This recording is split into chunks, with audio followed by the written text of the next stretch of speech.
Thank you guys so much for having me to be able to speak today. Um, I am speaking on behalf of Miriam, but let me just say how much I love working with the Alagille Syndrome Alliance and Roberta. It's just such a wonderful organization. I'm truly honored to be here to speak with you guys.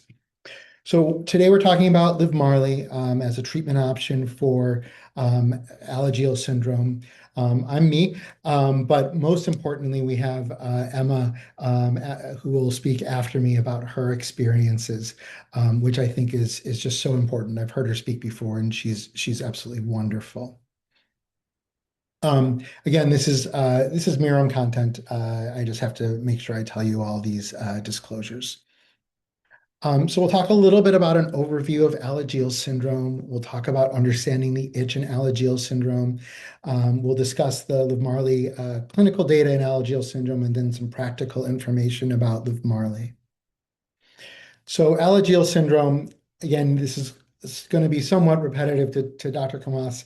Very excellent talk. But Alagille syndrome is a multi-system disease. It affects multiple organ areas, including the liver, the face, the kidneys, the eyes, the heart, and then the vasculature, as well as the skeleton. So when we talk about all these different components of Alagille syndrome, and basically the original uh, diagnosis criteria for Alagille syndrome were based on these clinical signs and symptoms. It's an autosomal dominant disorder. What this means is if you have the gene for Alagille syndrome, it likely will mean that you have Alagille syndrome. So it kind of overrides the opposite gene. And it's caused by genetic mutations or deletions in the JAG1 genes or the Notch2 genes. In the biliary system, and I'll explain that a little bit further soon, it can lead to defects in the biliary system that leads to disease. And basically, over time, a buildup of bile acids leads to long-term problems, which we were actually just discussing, including inflammation, scar tissue, as well as damage to the liver. It affects males and females equally and has an incidence of about 1 in 30 to 50,000. And we estimate there's about 2,500 children living with Alagille syndrome in the United States. We know many more across the world. And some patients with Alagille syndrome may go undiagnosed, which can make it hard to determine the true frequency.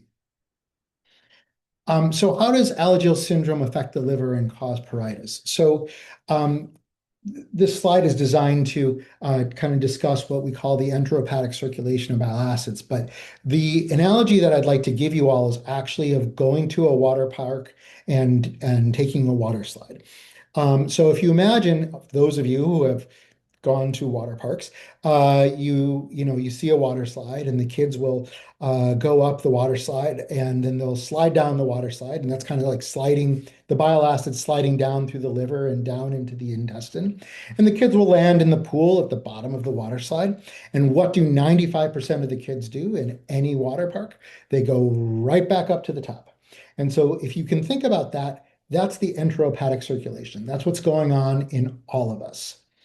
And the problem with Alagille syndrome is that instead of having thousands of water slides that are there for all these bile acids or these kids to kind of go down into the small intestine, you have a couple dozen. You have many, many fewer.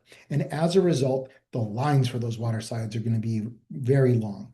And what that means is that these kids are going to get restless and angry, and then they're going to go to other parts of the body and be annoying to that part of the body. So that's kind of the way I think about it in terms of what's going on for the standpoint of cholestatic pruritus, but also the issue of kind of this increased numbers of bile acids in the within the liver itself. And then over time, you get inflammation, you can get damage to the liver that worsens over time, and then scar tissue in the liver, including fibrosis.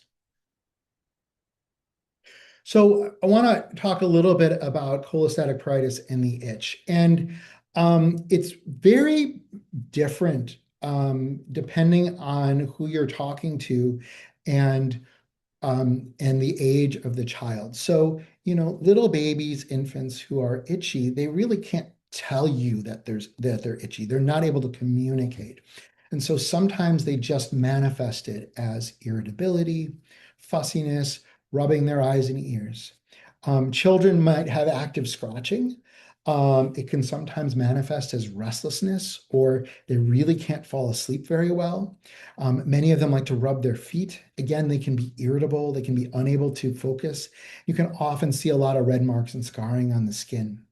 And then for teenagers and young adults, of course, by that time they've lived with this for so long, they can have difficulty sleeping. They can have what's described as really a physical discomfort, irritability, again, this scarring. Sometimes they normalize it. They're like, this is just how I am.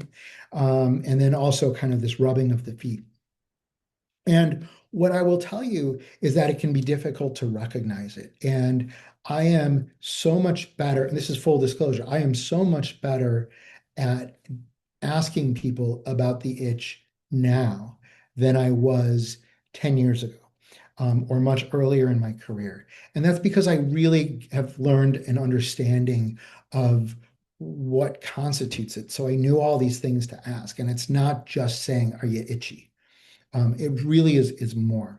So sometimes people attribute it to seasonal changes or soap or skin conditions like eczema. I always like to say to our dermatologist, all that itches isn't eczema, and allergies. And then again, some patients just might be minimizing the symptoms because maybe their symptoms might be more mild, or they said it was just a flare out, or they could wait it out, and really not a lot could be done. And I think we'll hear more of Emma's story soon. So these are the questions that I think is very important to bring up with your doctor. Um, I am a liver doctor. I take care of this. And like I said, I've gotten much better in the last 5 years at asking these questions and understanding the wiggling, rubbing, irritability, problems with sleep, impacting daily life. For example, like unable to focus in school. Do you have a quote unquote diagnosis of ADHD, but the meds don't really help? Scratching or biting of the skin, blood on the bed sheets, digging in the ears or wiggling on the carpet. It's really important that you communicate to your doctors because they simply may not know to ask a lot of these things. And you can say that this is a sign of pruritus, and I'd like to make sure that we assess, biochemically whether or not that's there. So in terms of what we learned about Alagille syndrome and cholestatic pruritus, Alagille syndrome can affect the liver. We know that bile acid buildup now can lead to liver injury later, and then it's also causing the itch. We know that the pruritus, the itch, is much more than just scratching, and it impacts every facet of the patient's life. And honestly, in the past, there were limited options to treat the itch. We had a couple options that we would try. Some of them were surgery, some of them were medication, but they were just simply limited options. And so there was identified that there was a need to find effective treatment options for patients to reduce this bile acid and to help relieve cholestatic pruritus. So this is where Livmarli comes in. So Livmarli is an FDA-approved treatment for cholestatic pruritus in patients with Alagille syndrome who are 3 months or older. It's not known if it's safe or effective in children under 3 months of age or in adults older than 65. It ends up being a fairly safe medication. Here's the safety information down here. And how does this work? So basically, if we go back to the water slide analogy, you have these bile acids.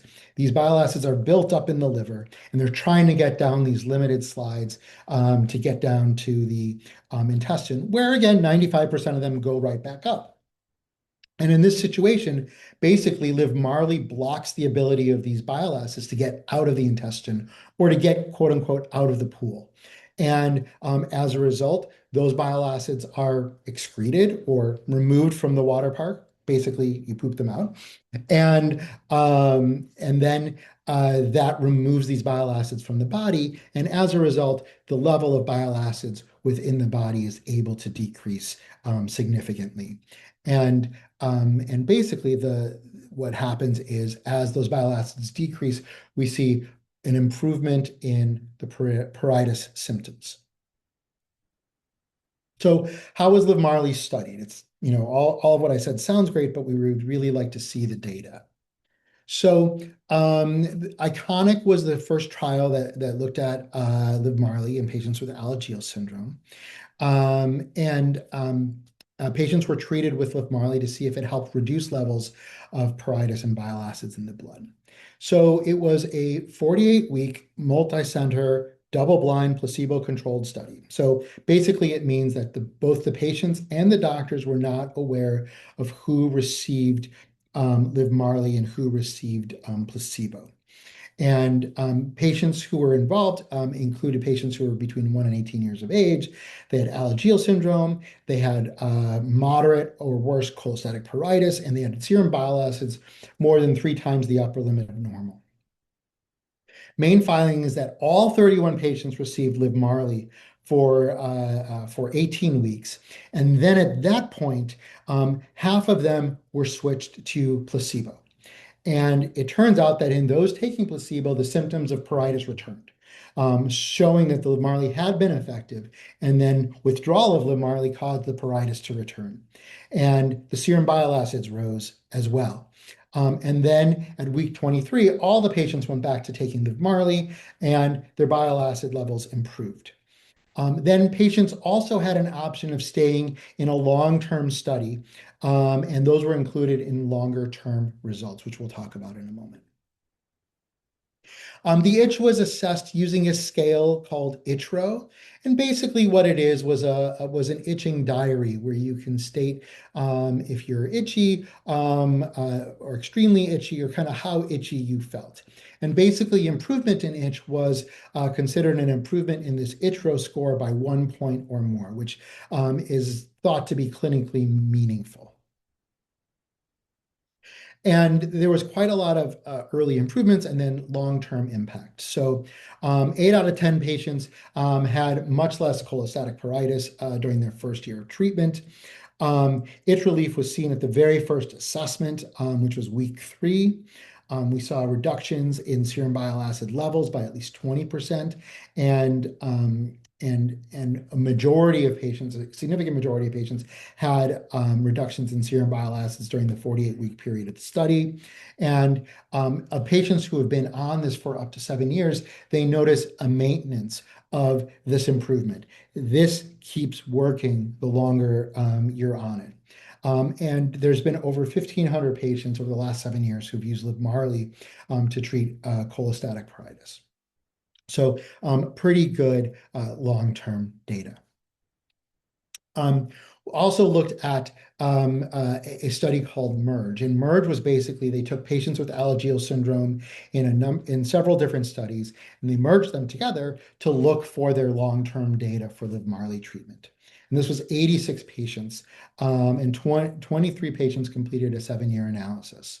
And so in addition to not only improvement in the pruritus, it evaluated bile acid levels, growth, bilirubin levels, liver enzymes as well.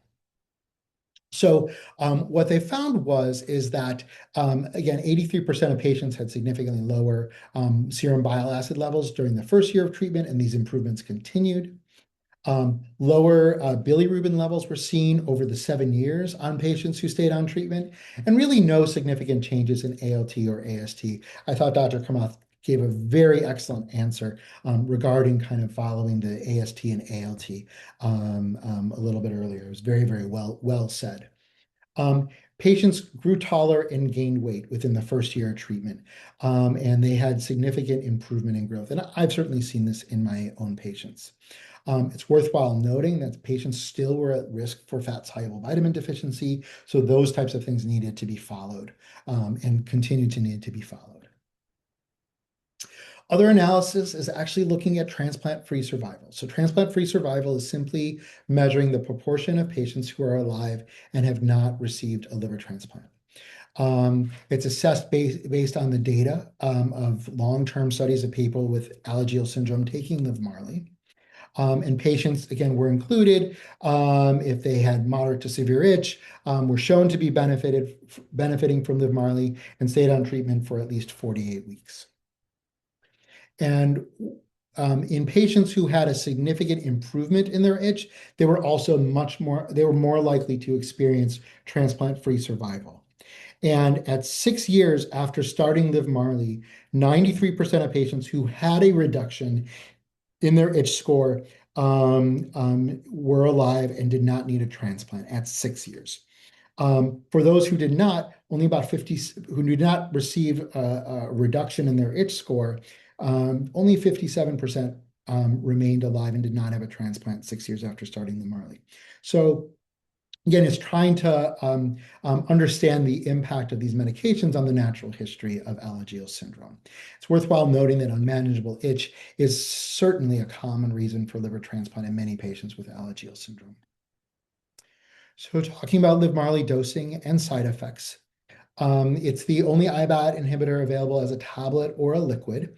You can measure it directly as a liquid, or there are several fixed doses for patients who are above about 55 pounds. Both of these should be taken once daily at the dosage prescribed by your doctor. All these are taken by mouth, and you want to take Livmarli about 30 minutes before a meal in the morning. Possible side effects. The main one is actually diarrhea. And mainly it's because we are inducing the body to get rid of these bile acids, and these bile acids can cause the poops to be a little bit looser. So it may be something that you need to watch out for, but in general, it seems to be well tolerated. Abdominal pain, vomiting, fat-soluble vitamin deficiency can also occur. The GI side effects can also be a normal part of the process of reducing bile acids, and fat-soluble vitamin deficiency, again, it may affect absorption of fat-soluble vitamins. We need to continue to monitor these vitamins on a regular basis for these patients. So accessing Livmarli, I'd like to just say a word to promote Mirum Access Plus. I think they've been really great for us with my families who are on Livmarli. They've been great to work with at getting insurance approval and helping us through the process of getting approval for it. So I think it's a very valuable access both for physicians and healthcare staff, as well as for the families. This is a QR code, so you can learn more about Livmarli and stay in the know. And again, I really can't say enough about the Alagille Syndrome Alliance. They are really the model of a disease advocacy organization. And like I said, it's a really privilege to work with them. Now we'll bring this up to questions, but I think actually I might go straight on to Emma so that she has her chance to talk. So. All right, thank you. I'll just get into it. So, throughout my life, I've been very lucky. That may come as a surprise considering I have cholestatic pruritus associated with Alagille syndrome, which is a rare genetic disease, which is an occurrence rate of much less than 1%, but it's true. I've been very fortunate. I've had close calls, especially in my early years, but I consider myself lucky to have the life I have had and to have parents who have fought for me every step of the way. My life isn't perfect like a fairy tale, but there's some magic if we choose to see it. Hi, my name's Emma, and I'd like to thank Mirum Pharmaceuticals for sponsoring me to be here with you today. It's been a long battle with Alagille syndrome, but I'm happy I can tell the tale. My journey to diagnosis wasn't as fantastical as one may think, though it would sound cool to say I was cursed by a witch as a baby. That was not the case. Even before my birth, the doctors knew something was wrong. When I was born, I was diagnosed almost immediately with Alagille syndrome. I had the clear signs like low bile duct count, jaundice, prominent facial features, and more. And then from then on, it was just a constant struggle with doctor visits, surgeries, disruptive symptoms like the severe itching. Over the course of my infancy and childhood, I had multiple surgeries to help open narrow arteries in my heart. And because I was severely underweight, I had a feeding tube. And I had that about until I was 9. As a kid, I didn't leave the house too often because my feeding tube would leak all the time. And my mom tells me there was even a conversation when I was about like 4 years old about possibly getting a liver transplant. I wasn't near liver failure at the time, but my labs were high and it was just something to think about in the future. My parents discussed this with my doctors, but they decided it wasn't the path for me. I was way too young and they wanted me to keep my native liver for as long as possible. They knew that getting a transplant was a lifelong commitment and they didn't want to put that extra burden on me. If I were to get a liver transplant, then it was going to be my decision. And I just wasn't old enough to consent to something like that. When I was also evaluated for a biliary diversion, but again, my mom wanted to wait until I was old enough. Fortunately, I haven't needed one because I eventually got more stable as I got older. But I think despite these challenges, I had a pretty standard childhood. I was a quiet kid who liked to play with Legos and Barbies. My imagination kept me preoccupied with daydreams and fantasies, and I took comfort in storybooks. And while my mom was very involved in my medical appointments, my dad just treated me like I was a normal kid. We'd go out to the park or get ice cream. But I still wasn't really a normal kid. I was a lot smaller than the other kids my age, and the biggest challenge I was plagued with for years was the itching. I had trouble sleeping at night because I was so itchy. I just scratched my skin raw. I was actually homeschooled until the 4th grade because of it. When I finally did join public school, I had to repeat a grade because I was just so behind. I had trouble focusing because my skin itched so bad. Despite the challenges, though, I desperately wanted to be in public school. Going to public school for me was a chance to be like other kids. I remember begging my mom to let me into extracurricular activities because I barely had any friends my age. I was just a 10-year-old at the time to connect with anyone without it being out of pity or receiving comments about my odd behavior. I just wanted to be normal and to be treated normally. But I was awkward and shy, and I had marks on my skin from itching. Most little kids dream of being the pretty popular protagonist in a fairy tale, but I couldn't help but feel like the ugly duckling. I couldn't stop myself from itching, and it really impacted the way I socialized with people. Kids would ask me why I itch so much, and I would just have to say, I have a liver disease. And most of the time, that was a good enough answer for them, but I still remember how it felt to be constantly asked by teachers and other adults to stop itching, like I was doing it on purpose. It was embarrassing not only to have my difference called out, but also to be scolded for something out of my control. Nobody really treated me like I was normal and they couldn't understand my situation. I held a lot of frustration at myself and anger towards other people for a long time. And it's not like my parents and I didn't try to relieve my itching. I tried prescribed topical creams, oral solutions, other therapies with, no success. I frequently wear long sleeves, even in the summers, and take ice baths. If you ever had an ice bath, it's not fun. My family, friends, and even neighbors suggested remedies or methods to me for years. Suggestions of lotions, over-the-counter treatments, but nothing really seemed to bring long-lasting relief. It was incredibly frustrating and isolating. The only times I met other kids with Alagille syndrome were during hospital stays, but usually they were a lot younger than me. I knew one day that I wanted to educate other people about Alagille syndrome and help create a voice for other kids living with the syndrome. It wasn't until I was about 13 that things began to change. My mom managed to get me on a clinical trial for cholestatic pruritus and Alagille syndrome for Livmarli or maralixabat, or solution, or the tablets now. I was one of the last kids to be admitted into the trial, and I'm so thankful my mom managed to get me in. I was so excited once Livmarli was approved.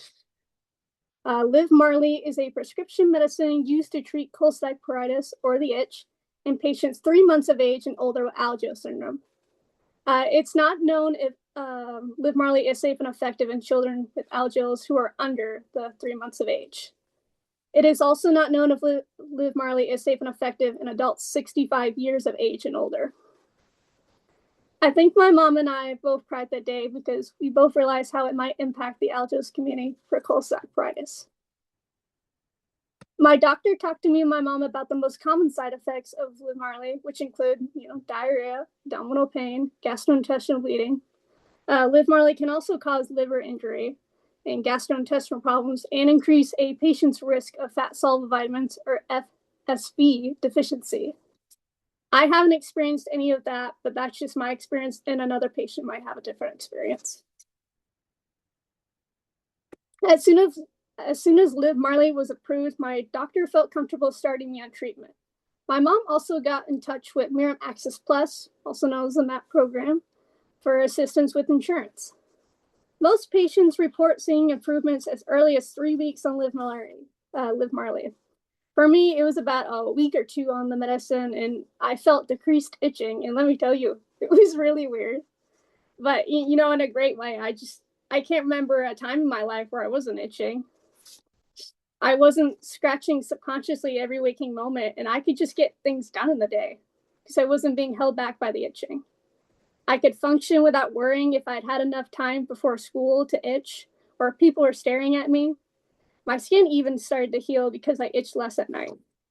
Of course, this is just my experience, and another person might have a different experience on Livmarli. I've been on Livmarli ever since, and it's become a regular part of my routine.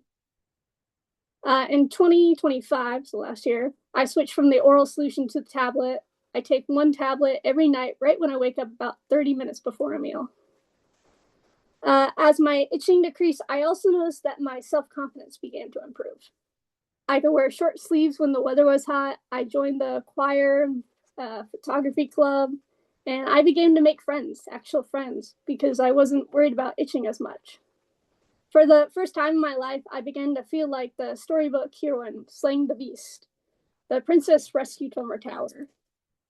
I was the duckling realizing it was a swan the whole time. I've been through so much, and so had my family. It was a very emotional time when I first started taking Livmarli, and it still is even now. I'd like to encourage healthcare providers to take the time to get to know their patients, understand their itch, and how it affects them. It's such a big win for the Alagille community to have treatment available for kids who struggle with itching like I have. I feel fortunate to have treatment that helps relieve my itching. And while I owe a lot to my parents and my healthcare team, I think I owe the most to younger Emma. She endured years of itching, making her feel isolated and frustrated. I think if I could go back and tell her anything, I'd remind her that she's beautiful and loved. Every storybook hero goes through a struggle before realizing they're right where they're meant to be. And I'm excited to see where my story takes me next. Thank you. Thank you so much, Emma. That was so, so good. And thank you, you. Dr. Bass. We do have just a few questions that I want to punt over to you, Dr. Bass, in the chat. Okay. Let me see if I can find them here. The studies were carried out on moderate to severe pruritus and high SBA levels, but at what level on the itch score and SBA level would you recommend starting IBAT inhibitors? So in my view, anytime you're going to have an elevation of the serum bile acid levels, that's a sign that your liver is at risk for damage and inflammation and fibrosis. So primarily any elevation of serum bile acid levels, I'm likely to recommend starting it. For the standpoint of the itch score, I really work hard to talk with the patients about different facets of their life, whether it's school attention, whether it's sleep, whether it's, again, really observing the patients when they're not known that they're being observed. And what I've found is that even patients who thought they were fine had some benefit from the serum bile acids. And so I have a really, really low threshold to start. And unless the child is completely without any any symptoms whatsoever, I'm likely to recommend it. Thank you. And one more very quick question. Have there been Mhm. any studies or observations on IBAT inhibitors and liver fibrosis? Um, as far as I'm aware, no. I think the best studies really look at the transplant-free survival, which again is not necessarily an exact marker of kind of what the fibrosis is, but the fact that patients have a greater transplant-free survival compared to some of the natural history data would imply that there is some improvement in some of the fibrosis and things like that. But I don't know that we can say that just yet. I believe these studies are ongoing in terms of following fibroscans and other markers of fibrosis. And I think there's going to be more knowledge that will be coming up.